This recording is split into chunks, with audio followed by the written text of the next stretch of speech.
Welcome to the Weather Insights Podcast. I'm meteorologist Scott Pitney along with meteorologist Jeff Lindler. Jeff, good evening. Good evening, sir. How are you? I'm doing wonderful. How about yourself? Well, I'm fine. You look healthy. Well, I'm finally getting there after, 3 weeks of and still the cough. I can't get over the cough or nothing. Man, there's flu, COVID. It's just crazy out there right now. Yeah. And the weather's not helping. Well, it's upper 70s today, and it's going to be 30, 40 degrees less than that in about 48 hours, right? I think we should do a podcast on that because I just don't really know how much the weather really causes that.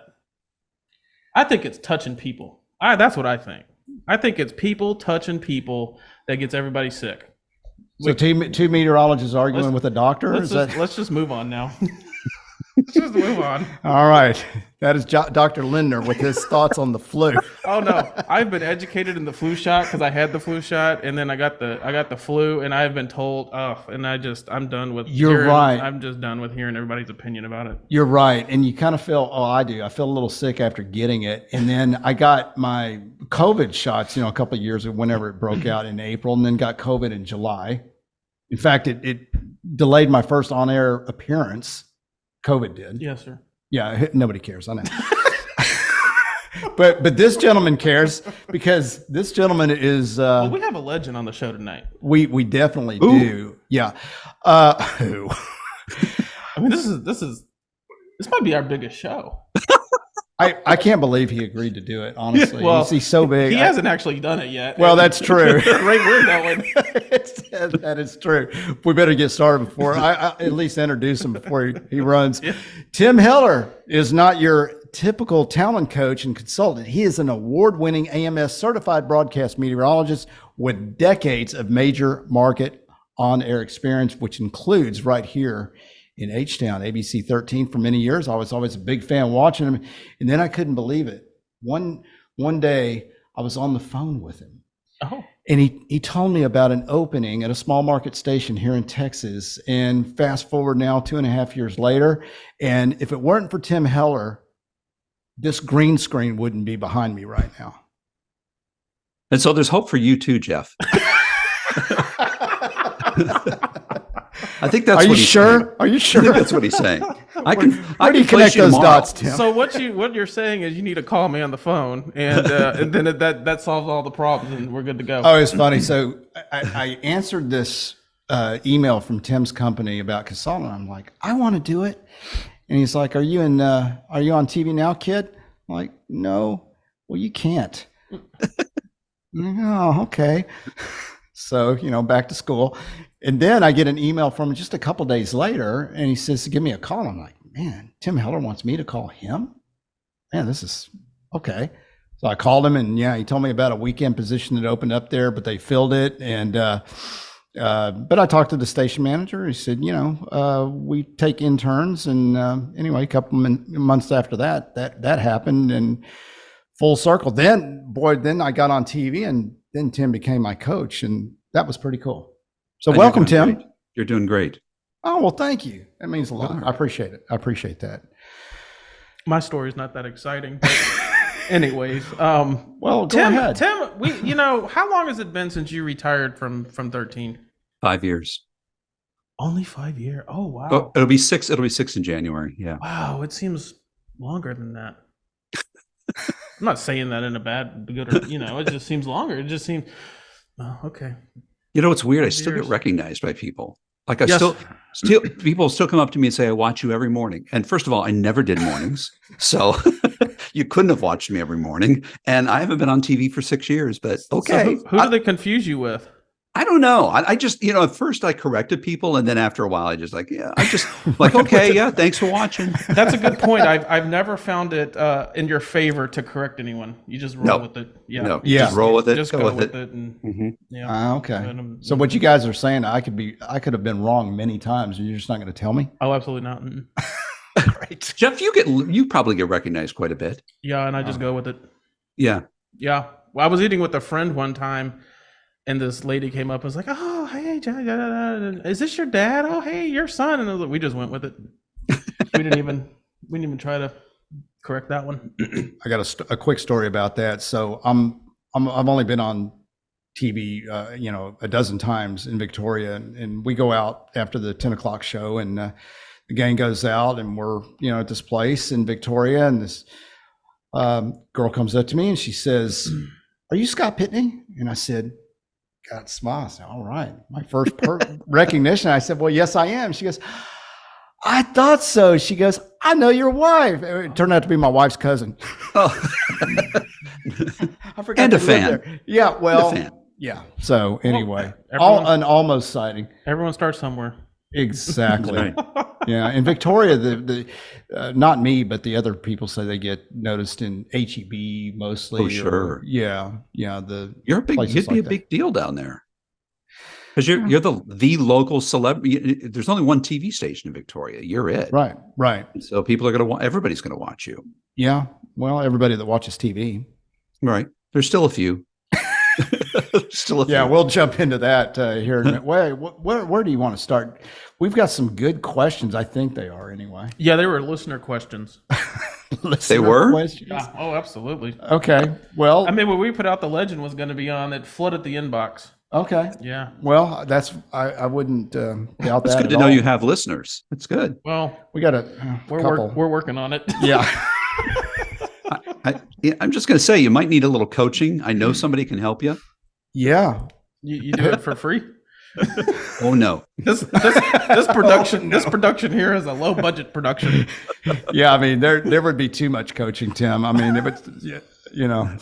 we don't have pockets that deep yet. Yet. Yeah. That's the key word. Yeah. So anyway, do you want to ask the first question, Jeff? Yeah, let's be formal about it. So a lot of people, TV, just like emergency management, is a mystery. There's this mystery about what goes on behind the scenes, and Right. and what are you really doing? What do you really know, and what are you not telling me? And so, Right. I think it'd be good to for somebody like yourself who's done this your entire career to talk about how you do a TV weather segment show on just a normal weather day where nothing bad is happening. Right. How long does it take? Just walk us through a typical day in the life of a chief meteorologist. Well, I think every meteorologist, if they're worth their salt, is always kind of forecasting the weather. They're kind of always, looking at what the weather is. So really your day starts even before you go into work, because you can look at the models on your home computer and your internet now. In fact, I almost prefer doing that because it allowed me to actually focus on the meteorology without the phone ringing and people from production calling you and just all the stuff that goes on behind the scenes. And but then once you get to the station, it's I worked when I was at ABC 13. I did the afternoon evening shift, so I was on at 5, 6, and 10. And, so I'd go in about 1:30, 2 o'clock. We had, prior to the start of I think they now do a 3 o'clock newscast, but prior to the start of the 3 o'clock newscast, we had 3 o'clock as being the time that the forecast was going to be golden. That's when we were going to set the forecast. So if I was working along somebody else, either Travis Herzog or David Tillman, 3 o'clock in the afternoon was the time that we were going to make sure the forecast was done. And I think once the 3 o'clock show started, we moved that up to 2:30. So by that point, we knew that was going to be the forecast we're going to go on TV with. Some of the graphics would automatically be created once we put that data into the computer system. Other graphics we would need to manually create on our own.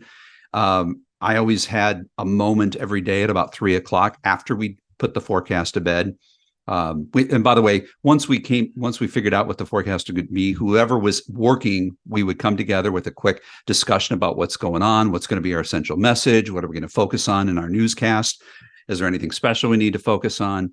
And then I would go and I would touch base with all of my producers. So I had a producer for 5, a producer for 6, a producer for 6:30, a producer for 10, had web producers, digital producers, executive producers.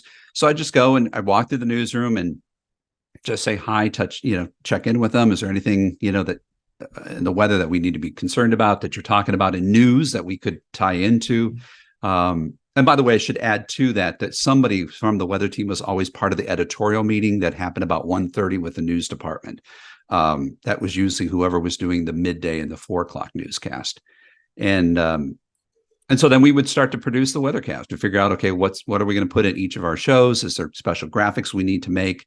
And you'd be surprised. All of a sudden, things start to roll around, and we're recording stuff for social media and posting things there, and you're on the air, and you're going till 7 o'clock, and take a quick break, and then you do it again for 10 o'clock. So yeah, the viewer only sees 2 or 3 minutes at a time, but it's like you never stop moving. That, Scott, from the minute you walk in the door, you are immediately in production mode, either producing the forecast or producing the graphics or producing content that is being distributed on TV or on social media or on your digital platforms.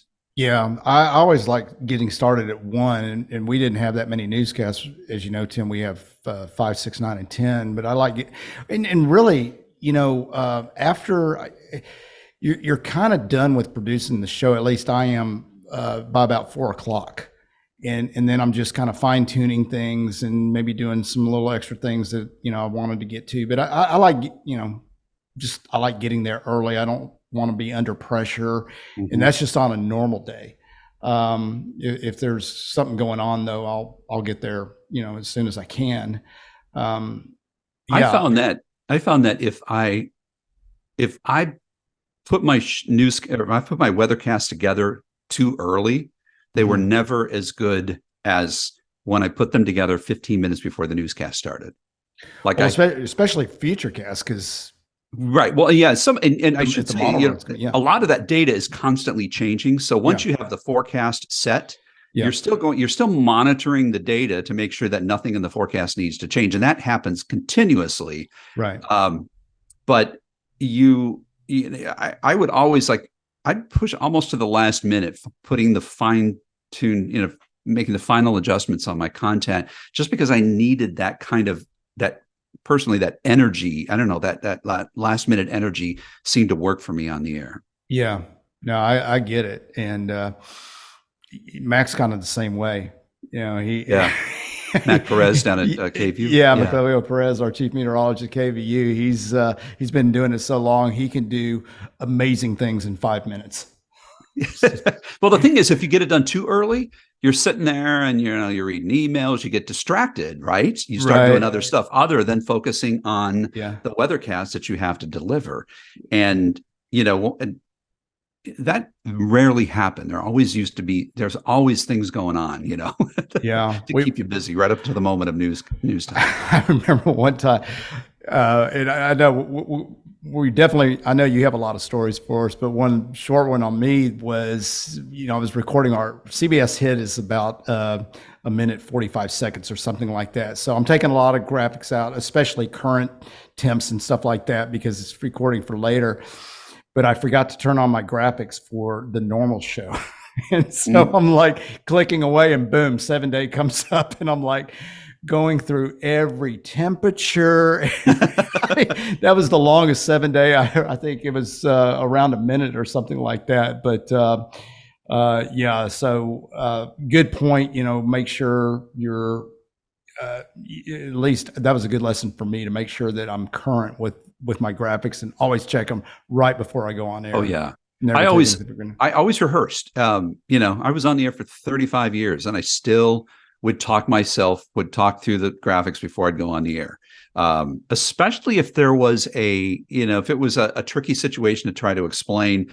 It was not unusual for people to walk by the weather center and hear me talking to myself. And sometimes I'd actually stand up and do the hand gestures and everything. Like I just needed to be in that studio space. And there's nothing wrong with that. I mean, they used to say that you can tell a good reporter because they're sitting at their desk reading their script out loud. And the same thing with your news anchors. The news anchors should be reading their script out loud, not just reading it and going through it in their head, but actually saying those words out loud. Yeah. There's something that happens in the brain that when you actually speak it helps you clarify what you want to say. Yeah, that's a good tip. I need to get back to that. I kind of got away from that, and I need to get back to that. So, Jeff, did that answer your question? Yeah. Oh, absolutely. I mean, I did intern, so you know, and I think everybody has a little bit of a different way of how they do things, and Oh yeah. and different state, personalities and all that type of stuff. But I just think there's this mystical part about TV weather, and all of that, and but that's the normal day. Now let's talk about the bad weather days, Right. Well, those, active weather days. yeah, that, I mean, I mentioned before that you never really stop checking the forecast and updating it, but that's certainly the case when you've got active weather. In those cases, you're first thing you do is you wake up in the morning and you're checking to see if your forecast was right from the night before, if everything's still, on target. But the amount of hits usually goes up because now you got a first weather hit. There's a little bit more communication. You're still kind of doing the same thing. It's just that there's more internal communication happening, as well as external. You're doing more on TV. You're doing more. You might be doing more updates for social media. Maybe doing more updates for your digital platforms if you have some of those now. So it's just doing more of everything. And of course, getting involved with National Weather Service chat, monitoring the communication that's going on there. TV stations are part of what is called the Integrated Warning Team, which you, Jeff, of course, are part of with Harris County Flood Control District, and staying connected with the Weather Service so that there's a consistent, cohesive message going out on all stations in terms of watches and warnings as they develop. So TV stations are part of that too, in that communication. Yeah, you and I have been on some intense NWS chat times. Oh yeah.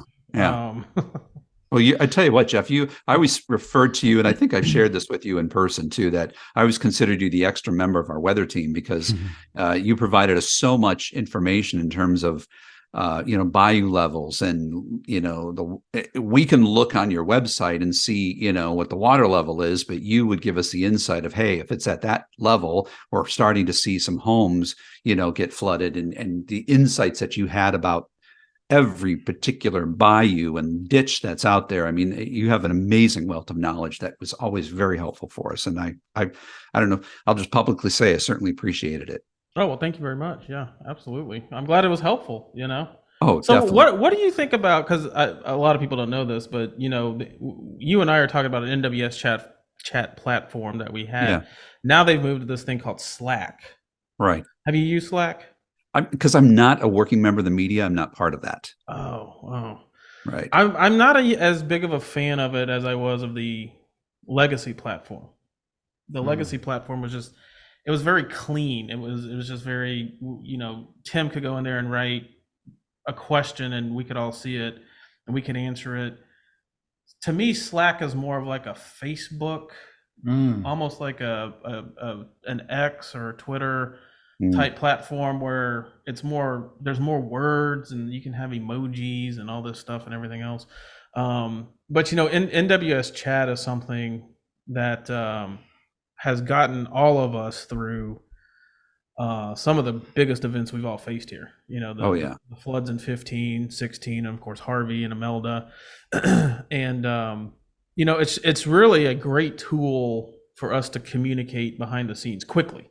You don't have to have your cell phone. We can all text each other and do all that. But NWS chat is one of those things that it's always up. It's just always up, and you can just scroll through it and look at the conversations that are going on and the thinking, like Tim was saying, the thinking behind when the Weather Service is thinking about issuing a warning. And I haven't done it yet, but they're thinking about it. What the bayous are doing, what the transportation partners are doing with respect to if you're in an ice situation, they have ice on one of the connector ramps, and you can kind of get that information. And one of the biggest things I think that we all face in a big weather event is information, and it's actionable, critical information at the right time. And that's really the biggest thing, because you kind of get into that, I don't know if this is the right term or whatever, but kind of the fog of war, and there's just so much information being thrown around, and what's right, what's wrong, and occasionally there's wrong pieces of information that get out. But yeah, NWS chat is one of the tools that has really grounded this area, and we have really good working groups between the Weather Service, the emergency management officials, and our TV meteorologist here. From what I've heard, it's not like that everywhere. Right. It's not like that in other parts of the country. Mm-hmm. But we're very fortunate, or the residents of this area are very fortunate that we're all really working together. We really do. We all work really hard to try to get that consistent message out, because when you don't get the consistent message out, bad things can happen. Yeah. But it allows the media too. Because we get reports, we'll get emails, we get, comments on social media. Our reporters in the field will often identify things that are going on, and we can then use the National Weather Service chat to send them a message saying, hey, we heard about this, can you confirm this? So that way we're not putting out information on the air that may not be correct or may not be accurate. And, so that's one of the benefits, is that it's two-way communication, where, a lot of I'll call it the weather wire, the old fashioned weather wire, where, it's the discussions and the summaries and the forecast discussion that you get, that you can now get online as well. But in the old days, the communication was always from the Weather Service to the media, and there was never that communication back, and it was strictly from the Weather Service. Well, the beauty of the integrated warning team is that it really is integrated with the media, first responders, National Weather Service, flood control. I think aren't schools involved with that too, Jeff? There's some, emergency managers are on their transportation partners. Okay.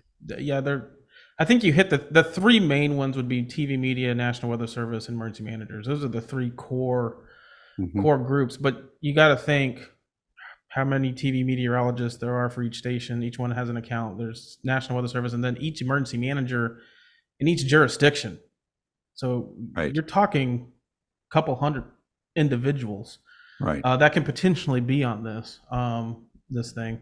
But while we're talking here, it kind of brought up the question, but when does the weather take over and run it? When do you, is it, well, I guess, is there ever the point, is it a Harvey type level event or something like that, where you're kind of running, the chief meteorologist, the weather team is running everything? That's a great question. Because it just kind of happens. I think it's just the story that's rattling in my head right now is the Fort Worth tornado of 2000. I'm on the air in Dallas at KTFW. The Fort Worth tornado touches down, comes into downtown Fort Worth right at the top of the 5 o'clock newscast. And so right off the top, I'm calling the control room. I don't remember the programming we have on the air, but I said, top of the newscast, I need to be on immediately. And the producer says, okay. And so I get on, and I'm like, we've got the tower cam, we've got the radar, we've got tornado confirmed on the ground, tracking into Tarrant County, into Fort Worth. And I hear rap in my ear. And I'm like, you got to be kidding me. We had a tornado on the ground coming into one of our largest cities, and you're telling me rap? And I just kept going, and I hear it again, rap. And I'm like, there's no way I'm rapping. There's no way I'm rapping. And so I take out my earpiece, because I'm like, I'm not listening to this. And if she doesn't get it, we got a big situation here. And then the floor director, at the time we had floor directors, comes over, and he gets in my line of sight while I'm on TV, and he is like giving me the rap, but he's shaking his head going like, this is the stupidest thing, shaking his head. And so I quickly, and the Weather Center was in the newsroom at KTFW. So I did a quick thing. I said, okay, listen, we're gathering some new information. We will be right back with you as we get some new information of what's happening in Fort Worth. Stay with us. I waited for the red light to go off, and I screamed at the top of my lungs to the news director. I said, she effing rapped me. And they took off, ran upstairs. Next thing I hear the news director or the assistant news director in my ear. I don't think I swore. I'm pretty good about not swearing when I'm wearing a microphone. That definitely adds I was to the mad. story. I was so mad. I like it though. Let's just say you did. Yeah. And the next thing I hear is the news director or the assistant news director's voice in my ear saying, okay, we're coming to you. Stay with it. And we just stayed with it. But I got to tell you, that was the only time where we had to kind of, no, there was actually another time in Harvey. there was another time that was in Harvey, and this was very early on in the storm, and it was the same situation. And I got a wrap, and we've got flooding going on. We got stuff all over the radar. And I turned to the camera and find out I'm like doing radar tracking. And I turned to the camera and I said, I will wrap when I'm done, which was a message to the control room. Well, the guys in the control room loved it, took that little soundbite and saved it. So throughout my entire time that when I was at ABC 13, occasionally I would be, getting ready to go on the air, and they would pipe that into my ear. I will wrap when I'm done. So that's on your reel, Tim? Well, and what's weird is like I ran into some people in the public, not later, and there, more than once I had somebody come up and say, "That was so cool when you yelled at them." I'm like. Like it really wasn't cool, but thanks. So what's the reasoning behind that? Did they just not understand, or was there something else going on, or were they just not getting the situation? Or look, producers are. It is a job I would not want to have, because they've got requirements that they've got to hit commercial breaks at a certain time. So that has been beat into their head. You got to hit the commercial breaks. They've spent all day writing a newscast, and now the weather guy comes up and says, "Hey, I'm going to take 6 minutes to do a weather hit that you hadn't planned on." Yeah. And so I just think it's, and they're also not necessarily listening, because like you're wearing headphones right now, they're wearing headphones. There's conversation happening while we're on TV that is a completely different conversation. And it's a conversation between the producer, the director. It could be the assistant news director, or the management might be involved in that conversation too, but there's people talking. So they're not necessarily listening to what's going on TV. And I think that was the case in the Harvey situation, is that there was so much going on behind the scenes, and they probably had a reporter that they needed to get to for whatever reason. And, and here I am just jawing my, going on and on about the storm, rightly so, by the way, I'll point out. Yeah, so sure. Talk us through how you work with your weather team in something like a Harvey or something that's a multi-day event, because obviously, like we all do in this business, we all go until we just really can't anymore. Right.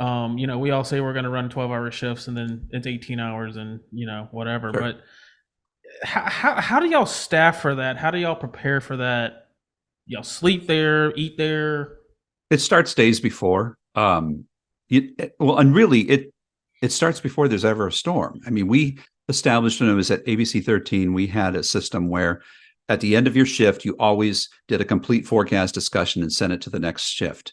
Or you actually sent it to the whole weather team, so that way everybody was kind of in on what you put on TV. So it wasn't just sharing what was on the forecast sheet, but the discussion. And it might be things like, the model's trending wetter. We may have to increase the chance of rain.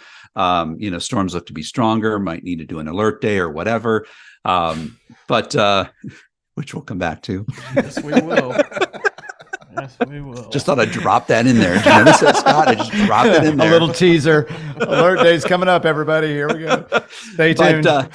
But it's important to have that communication established every single day, because there will be events that'll pop up, and they don't have to be severe weather. They could be small, short-term events that are still disruptive to your community. And having the communication system set up ahead of time is important. Now, big events like a hurricane, obviously, it's coming in.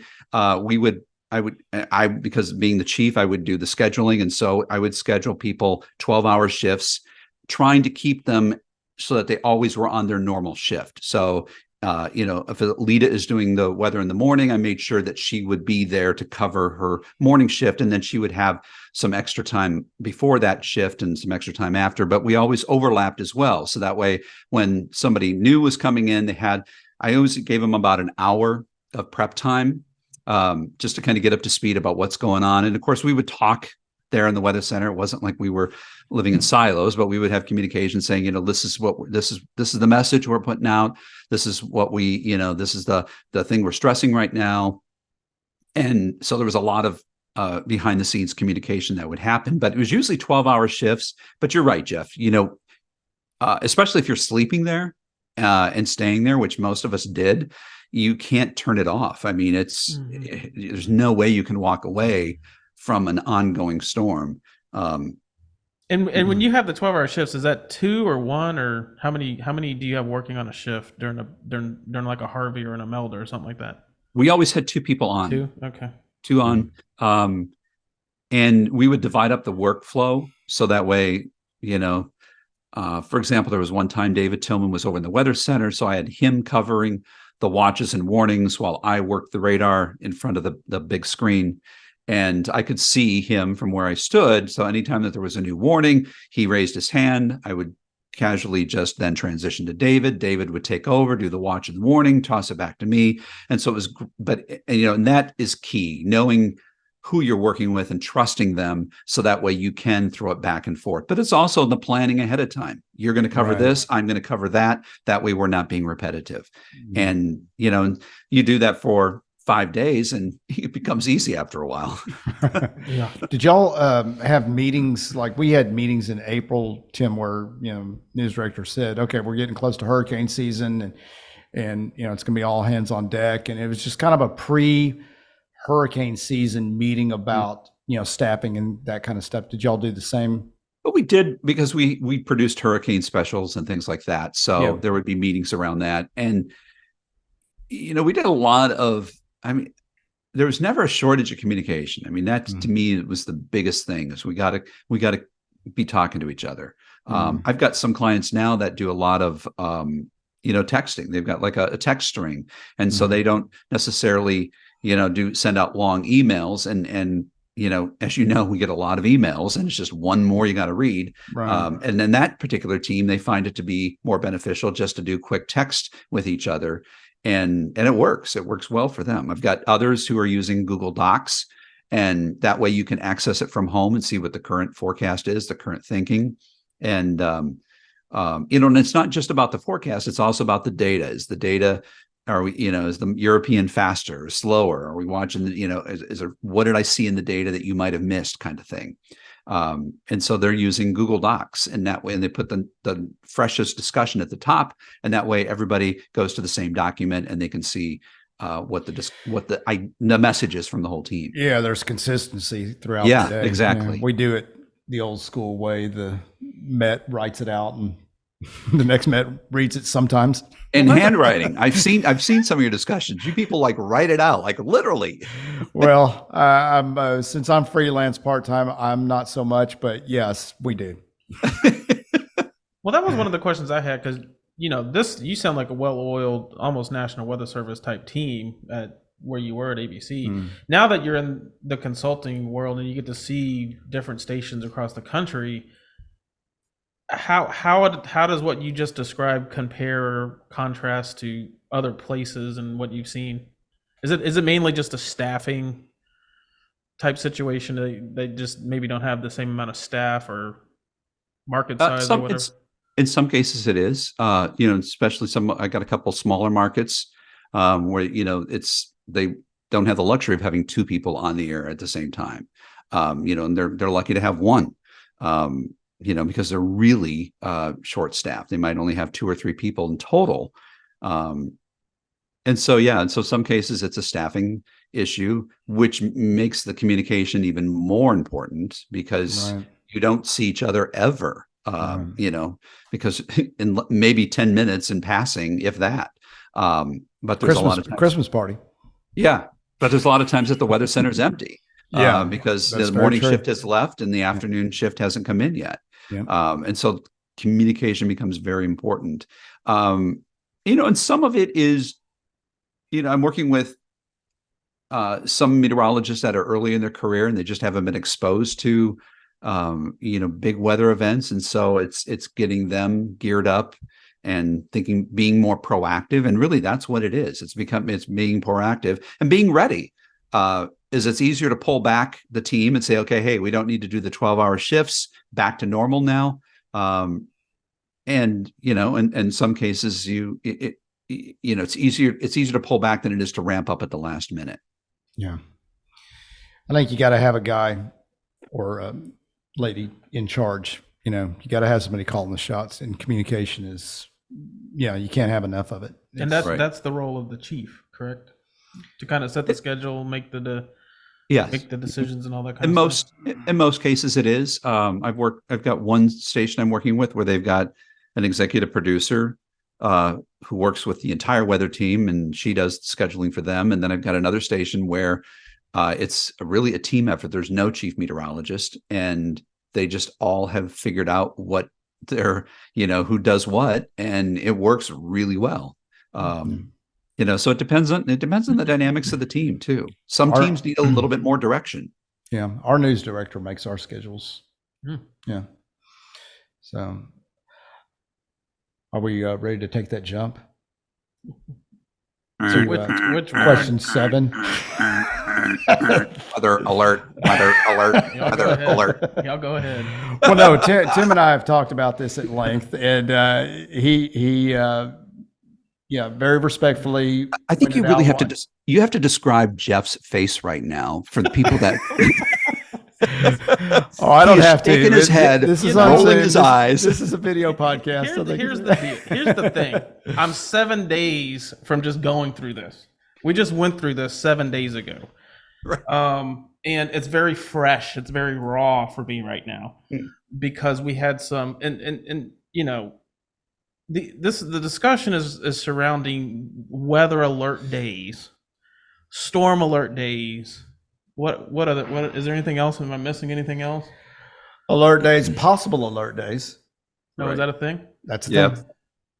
And the ramifications Right. of that go beyond the TV studio and it's a weather alert day. See, because when the Weather Service issues a severe thunderstorm watch or a flash flood watch, this is an official product. A weather alert day is a TV station's, and I may be completely wrong here, but it's a TV station's line of thinking for whatever reason. I don't know what the criteria is. For the Weather Service, there's criteria for issuing products, but I don't always know what the criteria is, or anybody knows what the criteria is for a weather alert day, storm alert day, possible, maybe. There is not a criteria, Well, not a specific criteria. So and hence the issue. yeah. So take it from there, Tim. Are we out of time? I'm sorry. Yeah, it is getting late. It's time to wrap this on. I've already said what clearly. So no, well stated and good question, Jeff. Good topic to talk about. It is. I think it's a relevant topic. I think it's interesting that the Weather Service is going through an evaluation process right now where they are removing a lot of the advisories, or at least they plan to. So they're trying to simplify the whole watch warning process, right? And then TV stations come along and they decide, hey, we're going to start issuing weather alert days. Full disclosure here, I do have many of my stations, not all of them, but many of the stations I work with do issue weather alert days. And I've been involved in the discussions about what the criteria should be. And I'll share with you some of the coaching that I give to my own clients, if that would help here. And number one is we have to communicate why we are issuing the weather alert day. And it doesn't necessarily have to be for severe weather. It could be for weather that is going to be disruptive to your plans. Ultimately, our goal is the bigger picture goal here: keep our community safe, help people live happy, healthy lives. I mean, that's basically why we do what we do. And so if there's weather that's going to be impactful, that could cause you to change your plans, at least that's what I tell my clients, that would justify the issuing an alert day. So yeah, it could be the first freeze of the season. It could be dense fog, dense sea fog coming in. It doesn't necessarily have to warrant a warning from the Weather Service. It could be just weather that is impactful. It could be, in some cases, extremely high levels of pollen coming in behind a cold front that we get in January, when the mountain cedar blows in. And it just could be an alert day to let people know that, hey, your allergy levels are going to skyrocket starting Tuesday. So communicating to the viewer is important why you're doing a weather alert day. And then secondly, the delivery is important. There's a difference between weather alert and weather alert and weather alert. And that's comes down to the delivery. And depending on what level, I mean, you don't have to be at a level 10 every time that there's a weather alert issued. You can have I don't want to have levels of weather alert, because then it gets even more confusing in there. But, it comes down to the delivery of the meteorologist and the weather team, and how big of a deal are you making it? And I will say this too, that, and this is maybe rationalizing the issuing of the weather alert days a little bit there, that the three of us, and I'm going to assume that many of the people that are listening to this weather podcast are very active listeners and viewers of weather information. Like, we already know about the storm coming in over the weekend, and we've already got an idea of, the timing of that. And we've already maybe even looked at models ourselves. And we are very active listeners, active viewers. The average person is not. The average person watches maybe 1 or 2 newscasts per week. That's it. And they might get a forecast from their watch that shows a little thunderstorm icon, and they might get, their Outlook on their email system shows a little forecast when they send out an email or schedule an event, and the same thing that's on your phone. I've got a bathroom scale that gives me my forecast. It's crazy. So people are getting forecast information, but they're not getting it all. So the issuing of a weather alert day, just to tell them that, hey, the weather is potentially impactful on Saturday morning, Saturday afternoon, or whatever it is. I think there's value in that. But again, it comes down to the delivery. Are you ramping up to a level 10 every single time? Because if you do that, you're crying wolf, and schools are going to start shutting early, and it may be for nothing. That's the crying wolf. So breaking news used to mean something to me.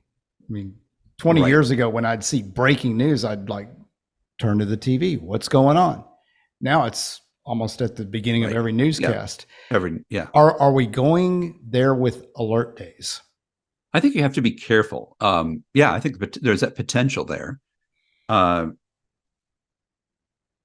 I think I just think you have to be, every market's different. I mean, I'm sitting here and I'm trying to justify, and I've got some markets in the Pacific Northwest. I've got some markets in the Southeast. I've got some in the Midwest, and so they all have slightly different criteria, what they're going to use to issue an alert day. For my markets in the Pacific Northwest, they might issue an alert day for smoke.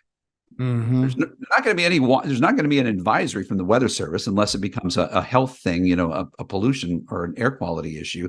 But the smoke is impactful. And so if they've got smoke blowing in their skies from distant wildfires or even nearby wildfires, they would issue an alert day just to let people know that, hey, this could be a problem for people with respiratory issues, could even be a visibility problem depending on where you're driving.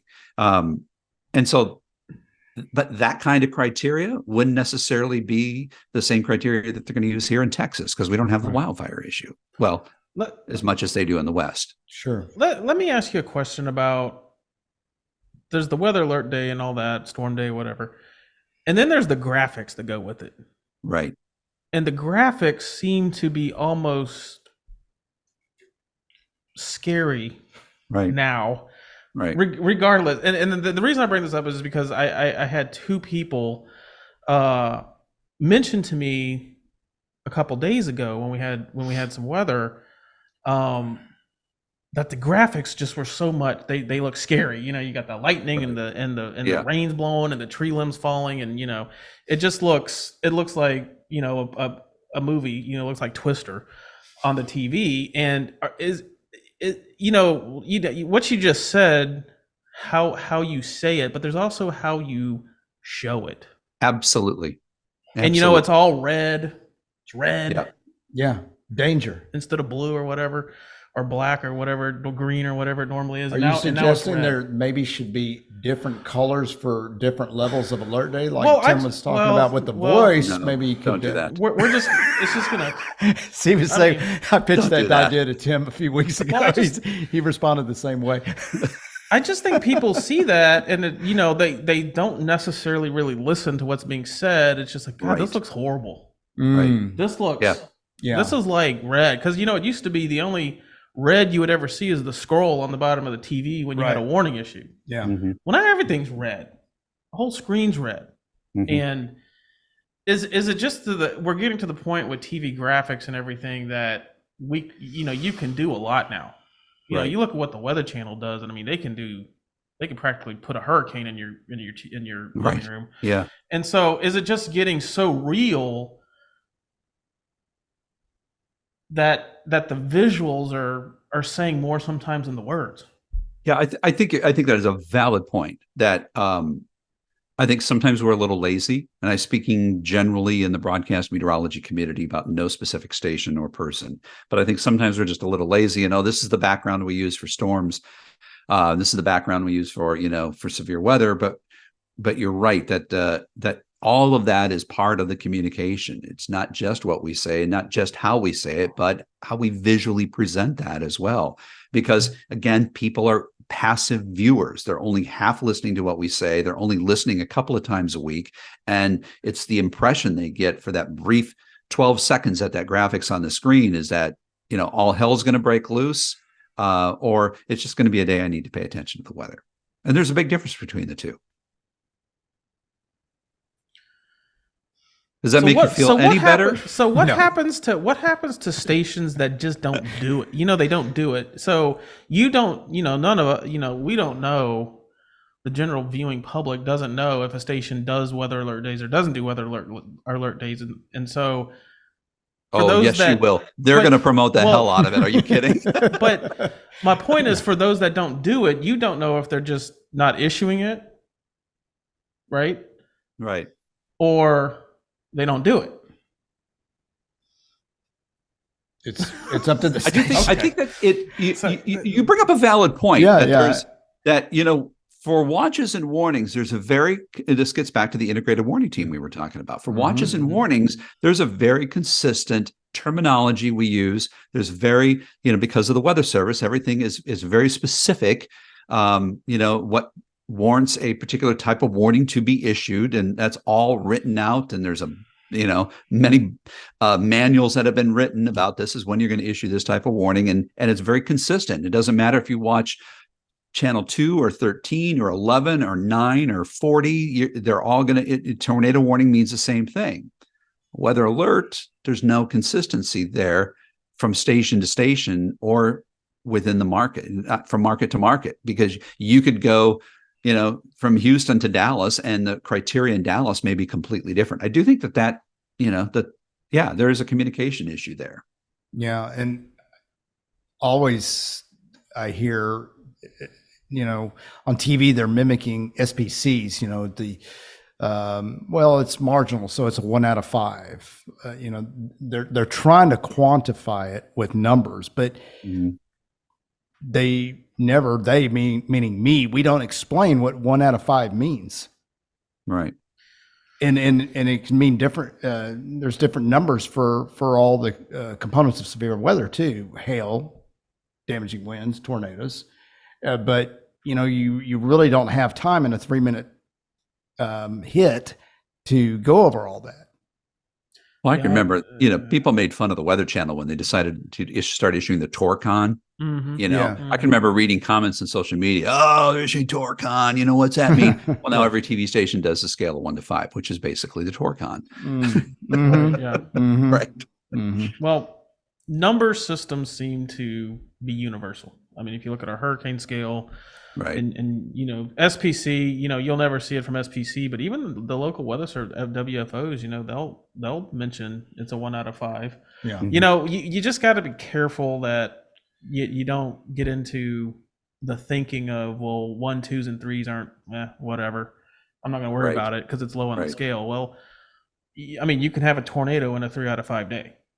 Oh, we had an EF0 in Edna on a marginal risk day, right? With 2% chance, and so it can happen. And this is a whole debate with the Saffir-Simpson scale and all that, is the numbering system and everything. So, well, I think that's the part of the weather alert day that kind of covers that, and that it doesn't necessarily have to be specific criteria, a scale of 1 to 10, we're at a 2, or 1 to 5, we're at a 2. So now we're going to issue the alert day. It could just be that we're going to issue an alert day because there's a potential for disruptive weather. And then you get into the specifics. But I mean, a large part of that comes down to how that message is delivered. Mm-hmm. Yeah. And sometimes you just have to let things catch up to the public to understand it. It just takes time sometimes for people they have to see it over and over and over again for it to start meaning something. One of the things is consistency. Mm-hmm. You know, like this is the whole point of the IWT. We're all saying the same thing, consistency. Right. And when you have some saying this and you have others saying something else, that's where it gets a little confusing. And I'm almost like, is this a slippery slope we're going to go down? Right. Okay, well, every TV station now is going to have their version of the weather alert day. And then counties and then emergency managers are going to have something. Right. And then you have the weather service. And at some point, we've almost gone backwards to the point where everybody has their own thing and nobody knows what to listen to. That's a good segue into this. I like this question right here. I think these are all valid arguments. We can circle back to alert days because if you're not done, Jeff. But I'm done. Tim, what's your opinion on the role of social media and weather in the large amounts of bad information? Well, I think people are finally waking up and realizing that social media is full of bad information. Except for the Spring Branch weather guy. Oh, yes. Except for that. Yes. The plug. Well, and the Harris County Flood Control District. And the Harris County Weather Insights brought to you by Spring Branch Weather Guy. I was getting to the Harris County Flood Control too. Anyway, I digress. We digress. So, it's people are catching on. I think they are, and they're still. I mean, this has been a problem since social media started. You know, we in the weather community, we've got a term for these amateur meteorologists. We call them social meteorologists, and the ones that are sitting there and producing content in their spare bedroom. And but at the same time, there's some out there that are pretty darn good, and that they're actually producing better content in some cases than some local TV stations. So in some cases, I think actually the competition's good. There's a guy up in Dallas I know that has this, a whole setup, a couple of them actually up in Dallas that have a studio setup, and they're doing better TV on YouTube than the TV stations are doing on TV. And by the way, the TV station should be doing that. But yeah, there's a lot of bad information out there. I don't think there's any, it's like, but weather's not the only bad source, or weather's not the only thing that suffers from that. There's so much bad information and inaccurate information. I'm just glad that most TV stations have finally woken up and have stopped pushing out so much content on social media. That I never understood the idea of giving away your content for free on social media on a platform that you can't control, you can't monetize. And so now, at least most of my clients, I can tell you, we talk very little about social media. The focus is on the station platforms, the web page, the mobile app, the streaming platform, because that's what we can control. That's what we can monetize. And we don't have to worry about bad information that our message is surrounded by other information that's not necessarily as accurate. Yeah. But you got to be a go-to for people. Right. Right. You got to be a go-to. So you're right. You're always competing with that. What is the future of TV weather and TV news in general, Tim? Where do you see it going? I think AI's got to be part of the conversation. I've been experimenting with some AI myself lately, just as if I was, on air. How would I be using that? I think it can be a great tool to help the meteorologist. I think it eventually could be a tool that will help the meteorologist not only analyze the weather, but potentially help them forecast the weather. Imagine, and also help produce content and then distribute that content. But imagine this: imagine that you come into work, Scott, and you sign onto the computer, and the first thing that pops up is a AI analyzed screen that immediately points you to the weather pattern Saturday, because that's the most impactful event for your area. And it gives you it shows you that you need to check out the 500 millibar level and look at the vorticity level here and make sure you check the P watts, and it has the skew T already loaded for you because it knows this is what you need as a meteorologist to analyze. You don't need to worry about the partly cloudy sky and the temperature of 72.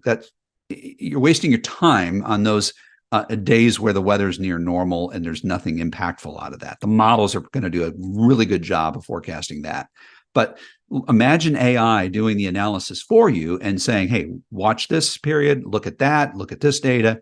And you do that, and AI shows you what it has come up with for a forecast. You go in, and after your analysis, you tweak some of the numbers. You hit publish, and your website updates, your streaming platform updates, your social media automatically updates, and on another computer screen, all of your weather hits that you're going to go on TV suddenly populate with content that will help you deliver the message based on the forecast that you just approved. So the AI helps you in the analysis and the production, and allows you then to focus on communicating, which is what you do the best. I'm looking forward to that day. I think I could come in at 4:00 when that happens. I think you could. Or the robots can do it for you. Yeah. Well, and that's another thing. So hologram. Yeah. So I did like I said, I've been playing around with this. So there's a couple of AI sites out there, websites now, where you can create an avatar. You can actually create your own avatar. So imagine, Scott, you're on TV, or Jeff, you're doing a press conference, okay? You're in the middle of the press conference telling everybody about the rising water, and suddenly one of the bayous goes out of its banks, or suddenly there's a tornado warning, Scott, and you're busy on TV. Jeff, you're over here doing the press conference. Your AI, your avatar, could be putting that content out on Jeff's rolling his eyes. I thought the robot was going to come kick me out of the way and talk for me. No, he's the doing AI your job on be, social media. It could be a way, because people respond to people. And so, yeah, I could put the text up, and I could put a graphic that says this bayou's coming up. But if I see a version of you saying, hey, we've got, such and such a bayou is rising out of its banks, we got a warning in effect, at least until you get to the point where you can then continue that conversation. I think there's some, I don't know how it would look. I don't know how I think there has to be some way that we tell the viewer, hey, this is an AI avatar that you're looking at. But I've got one on my website. It looks extremely realistic. And you can actually, for $50, you can make one of yourself. Oh, actually, I'm going to do that. Could I have Jeff as my avatar? You can.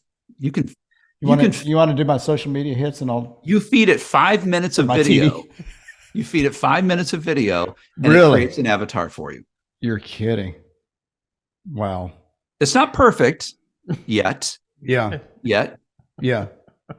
But are you on ChatGPT? Okay, we've talked about it, and obviously with government, where it's very oh yeah. You'll be the last to do it. Well, true, but there's some things that that can be concerning in some areas when it comes to plagiarism and there's a lot of concern and stuff like that, and obviously certain people have a little bit more leeway with stuff than other groups and agencies, and it's kind of like when social media started, because I knew what the world was like before that, and everybody kind of waded into that, and there wasn't a lot of policy, and then it was like, oh, we got to put policy on this, and what people, and how can we approve, and da da da da da da. It's so powerful, and now it's kind of like, well, whatever with social media, we got AI and ChatGPT, we can do all kinds of things. I mean, we can build presentations. Just imagine, Jeff, you wake up one morning, there have been thunderstorms all night long, and you turn on your TV, and there's your avatar issuing a weather alert day. To yourself. Blow your mind. Oh, that would be perfect for Jeff. Yeah. And I've been sleeping 8 hours. I'm well rested. I like this. Nobody will know what to believe anymore. Tim, you got a little sample video you can pull up? Do a quick screen share? Do I have? Of Avatar, Tim? Yeah, hold on a second. Oh, here it is. Hello, Weather. I was like, that's you? So, hey, Tim, are we really interviewing you tonight? This is my artist rendering conceptual artwork of the weather workstation of the future in the middle of this page that I created based on this fantasy idea I have of AI helping us do all of our work. But here is, this is an avatar.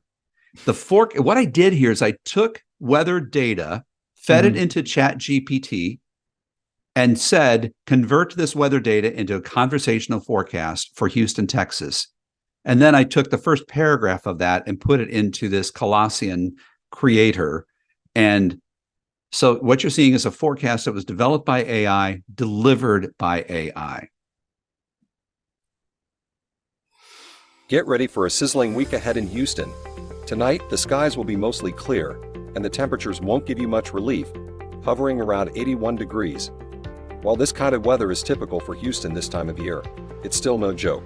Remember to stay safe, keep hydrated, and find ways to beat the heat. Whether you're out in Midtown or downtown, make sure to take care of yourselves and each other. So I didn't feed it the Midtown. It came up with the local terminology on its own. Really? You do notice that I did have I You're out did in add Midtown some or text in there. It downtown. said generated entirely by artificial intelligence because yeah. I wanted some kind of disclaimer. Shel Winkley, who's a chief meteorologist up at KBTX in Bryan College Station, has been playing with 11 Labs and Audio Enhance. And so he sent me an AI-generated voice-matched audio track that sounds just like Shel. Hey, Zach. Thanks for checking the weather today. It is another scorcher. High is slated at 104. The record is 106. The National Weather Service has issued yet another heat advisory. Be sure to drink water, stay hydrated, and take care in this excessive summer heat. So he wrote the script, but sent it over to 11 Labs, and 11 Labs took his voice and created the audio track from that. I think we need to set a date, come back and have a discussion either a year from now or 18 months from now and talk about this again. Because I can't wait to see how this develops. I think it's, listen, I had a wait and see approach regarding artificial intelligence until I realized that my Microsoft Office was going to have a AI component called Copilot. Canva, which I use to create graphics, has an AI component. AI is now part of almost every piece of little software that I use on a daily basis, including I've got at the bottom of my Zoom meeting window here. I'm sure you do too. It says AI Companion. There's an AI component to Zoom now that you can actually use. I haven't played with it that's yet. new. So it's in everything. Yeah. And we can take a wait and see approach, or we can be proactive and figure out how to use it as a tool that benefits us and our profession. And I prefer the latter. I prefer to be on the front edge of it, thinking about how can I use this technology to help me help other people. Yeah, I agree. What do you think, Joe? You like AI? My head hurts. There's only so much that I can stuff in this up here. We better wrap this podcast. I think Jeff's. I just he's on empty. I don't know. Y'all thrown a lot at me this, the weather alert days and now AI and robots and Yeah. We'll wait till the next podcast. What was that thing called? What did you call that? It's not a hologram. What did you call it? Avatar. An avatar. Yeah. Personal avatar. I don't know. I got one final question for you, Tim. Okay. We usually ask most of our guests this, and what's your most memorable weather event? Oh, that's easy. Harvey. Oh, I thought you were going to say the winter storm or something. No. Harvey, definitely. It's funny because I was recently talking with somebody about this, and like every place that I've worked, there's always been like a signature storm, like the Fort Worth tornado when I was working in Dallas, the one in 2000. Harvey was, I had been thinking about getting out of TV for a while, and I can tell you that in the middle of Harvey, I was like, okay, this is it. I'm done after this. I don't want to go through this again. I felt really good about our coverage. I felt good about the teamwork. And I'm like, this is a big exclamation point on a 35-year career. This is time to let somebody else take over. And I had this idea of starting my own coaching company for a while. And I thought, the stars are aligned, and now is the time to go. But yeah, Harvey definitely was the most memorable. In that storm, I mean, there were the visual thing that still shocks me every time I see the video is the video, and I think it's the west side where everybody is like Ted Oberg was the reporter, was on the scene, and all these people, it was like a zombie apocalypse. It was like watching, The Walking Dead, and they were coming, and they were all chest deep in water, and their kids were on their shoulders, and they're waiting because they're coming out of their neighborhoods to this road and trying to seek higher ground. And they just kept coming and kept coming and kept coming. And for hours we saw these people, and I got chills coming up my back right now. And I'm like, this is just unbelievable. I just couldn't fathom that was going to happen. And the other moment that stands out for me, because I was on the air at the time, and we started to get, and this was the first wave of flooding. So this would have been the Saturday night. And we were starting to get pictures of people in their attics looking down through the hole of their attic at the water that was already halfway up the wall in their home. And I don't know, maybe you can remember, Jeff, if it was through NWS chat, or somehow we got a message from Harris County saying, tell people not to go in their attics because we don't know how high the water will get. We don't know. We don't want them to get stuck there. We don't know how many days the water is going to be high. And, and I can remember, and again, I don't know if this was through text or how that information got communicated to us, but I said, what are we supposed to tell them?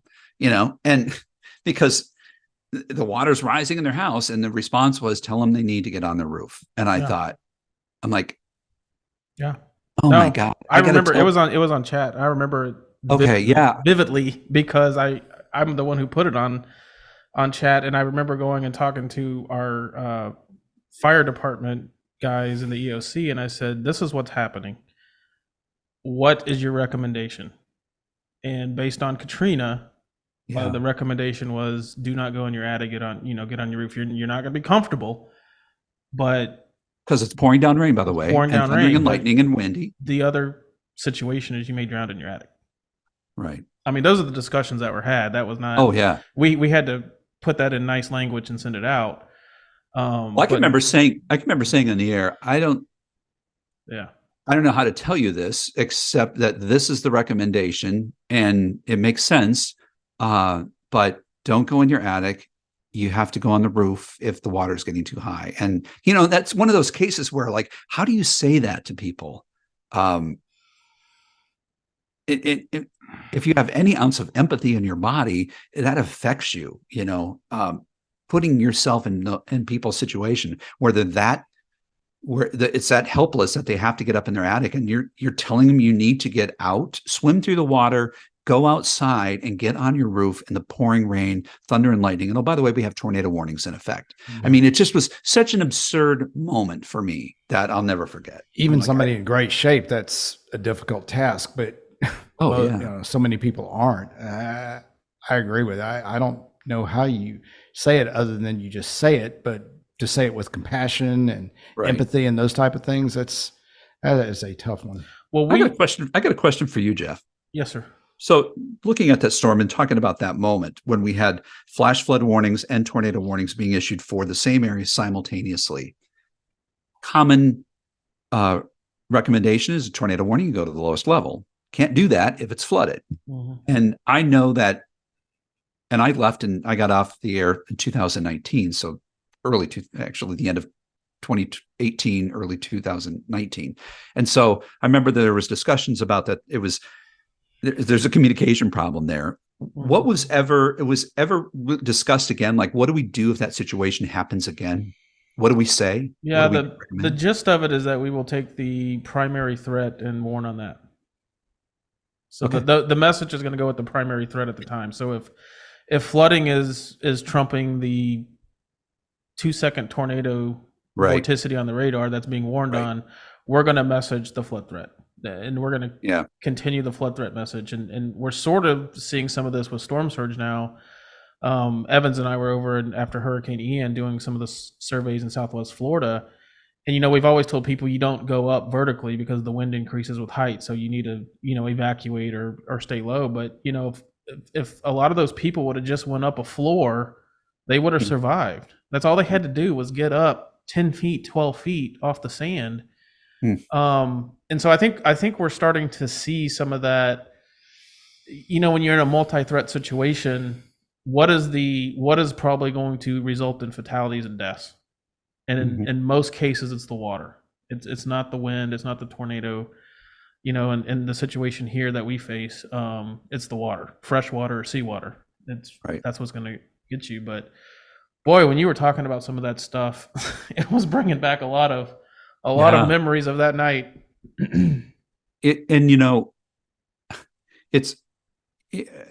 I'm sorry. I was just rehashing that moment, you know, that where we've got these multiple warnings in effect. I can remember there was a point where I went off microphone, went to the bathroom, got fresh coffee or whatever, and just kind of stood in the back of the studio and watched a little bit of our coverage.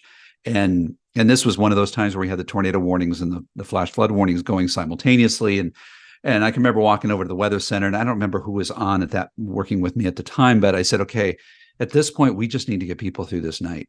You know, let's tone down the tornado warnings because these things are spinning up, and you know, the threat here is the water, and we just need to get people through the night. And let's change the tone just a little bit. Let's bring it back down a little bit, because you know, it again, it gets back to it's how you deliver that message is important too. Yeah, I remember when we were hearing from the first responders, the radio traffic, and also the 911 call, because 911 was beyond inundated. I mean, thousands and thousands and thousands of calls were in queue that couldn't be answered. And, you know, some of us were just, there's a lot of fatalities. There is, I mean, we really thought this was going to be really, really, really bad. I mean, we thought we had people drowning in their homes, trapped in their attics. And you want to talk about like just completely hopeless. We could not do anything. I mean, we had every resource available to us deployed. I mean, everything. Boats, high water vehicles, aircraft were more questionable. The weather was so bad and it was night. But I mean, if you think about the thousands and thousands and thousands, and this was just the first night. This was just the first 6 hours. Yeah. Saturday night. We had deployed every available rescue asset we had. And then they went on for what, 3-4 days. Yeah. And you want to talk about a helpless feeling when it comes to law enforcement and fire, when they can't move. I mean, they could not move. And we were very concerned we were going to lose, obviously, first responders, and we did lose one HPD officer. And it's just, when you hear it, it's just chilling. The radio traffic, yeah. Yeah. Well, we should come back and talk about something else another time. What's how do you exit that topic? Well, would that have required a weather alert, do you think? Gosh. There we go. There we go. Circle back. Circle back to weather alerts. Well, you know, good job, Tim. Thank you for getting us out of that. It's the same thing I've always said about the emergency, right? The tornado emergency, the flash flood emergency. You know, when is it going to get to the point where it gets overused too many times, and we're going to have what's the next big word you're going to tack on to make it worse than the emergency? You know, because it used to be, you know, tornado warning, flash flood warning. Well, now you got the emergency. That's the next step. Well, what's the next step after that? I don't know. Yeah, another hyperbole of some sort. Luckily, we haven't had any in a while. That's true. We really haven't. We will have them again. We've been fortunate. We have not had a flash flood emergency since, I think it's Imelda, 2019. Yeah. Well, that's good. Yeah. About when Tim retired. Yeah. Yeah. As the weather got so much better after a correlation. Good stuff. He got off the TV, and you know, we started having winter storms and things. Got rid of the floods. My goodness, Kim, inviting me. Tim, we have overstayed our welcome. Thank you so much for joining us. That was a lot of fun. I hope you enjoyed it as well. I did. I love talking about weather, especially because I can do it and I don't have to do it in 2.5 minutes, right? Right. Well, we certainly surpassed that. I think we're about an hour and 20 into this, but no, that was a lot of fun. Really appreciate it. Great talking with you. Jeff, any final thoughts? Questions for Tim? No, thank you, sir. And you know, this is a standing invitation for you to come on anytime. Talk about whatever you want. Yeah. Bring your avatars. and your robots and Well, we got them booked for 12 to 18 months to come back and 12 to talk 18, about right. AI. Yeah. So After the third call, I start charging. So well, if we can get some sponsors, we'll pay you. yeah. All right. Well, enjoy your vacation, sir. We'll see all you right, on thanks. the on Happy the other holidays side. to you. Yes, have a good one. Have a great holiday, Tim. Talk to you You later. too. Okay. Bye-bye. Bye.